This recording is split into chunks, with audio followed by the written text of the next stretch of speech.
Super star Rajinikanth, Bollywood hero Akshay Kumar కాంబినేషన్లో శంకర్ దర్శకత్వంలో తెరకెక్కుతున్న తాజా చిత్రం రోబో 2.0. గతంలో వచ్చిన రోబోకు సీక్వెల్గా వస్తున్న ఈ చిత్రంపై సెట్స్ మీదకి వెళ్లినప్పటి నుంచి భారీ అంచనాలు నెలకొన్నాయి. అందుకే దీని అప్డేట్స్ తెలుసుకోవడం కోసం ఫ్యాన్స్ ఎగబడుతున్నారు. ఇప్పుడు వారి కోసం ఓ పండగలాంటి వార్త వెలుగులోకి వచ్చింది. ఈ సినిమా స్టోరీ లీక్ అయిపోయిందంటూ ఓ కథ సోషల్ మీడియాలో చక్కర్లు కొడుతోంది. ఆ స్టోరీ ఏమిటంటే, అక్షయ్ కుమార్ ఓ సైంటిస్ట్. మానవులను మరింత బలవంతులను చేయడం కోసం సంవత్సరాల తరబడి ప్రయోగాలు చేస్తుంటాడు. అది చివరి దశకు చేరుకుంటుంది. వేరే వాళ్ళపై ప్రయోగించడం కంటే తన మీదే దాన్ని ప్రయోగించుకుందామని ప్రయత్నిస్తాడు. అయితే ఆ ప్రయోగం వికటించడంతో అక్షయ్ విలన్గా మారతాడు. తనకు తెలియకుండానే ఎన్నో నేరాలు చేస్తుంటాడు. ఆస్తి నష్టంతో పాటు ప్రాణ నష్టం కూడా కలిగిస్తుంటాడు.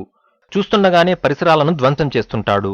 ఇతన్ని అదుపులోనికి తీసుకొచ్చేందుకు పోలీసులు రకరకాల ప్రయత్నాలు చేస్తారు. కానీ ప్రయోజనం ఉండదు. అప్పుడు వాళ్ళు డాక్టర్ వసీగర్ సహాయం కోరుతారు. విలన్గా మారిన అక్షయ్ను అడ్డుకొనడం కోసం చిట్టీని రంగంలోకి దింపమని రిక్వెస్ట్ చేస్తారు. అప్పుడు వసీగర్ మ్యూజియంలో పార్టులుగా చేసిన చిట్టీని మరింత బలవంతుని చేసి అక్షయ్ కుమార్ కు విరుద్ధంగా రంగంలోకి దింపుతాడు. ఇక అప్పటి నుండి ఈ ఇద్దరి మధ్య జరిగే పోరాటమే ఈ కథ. అయితే ఇందులో హీరోయిన్ ఆమీ జాక్సన్ పాత్ర ఏమిటన్నది సస్పెన్స్ గా మారింది. మరి ఈ కథ నిజమా కాదా అన్నది తెలియాలంటే సినిమా రిలీజ్ అయ్యే వరకు వెయిట్ చేయాల్సిందే.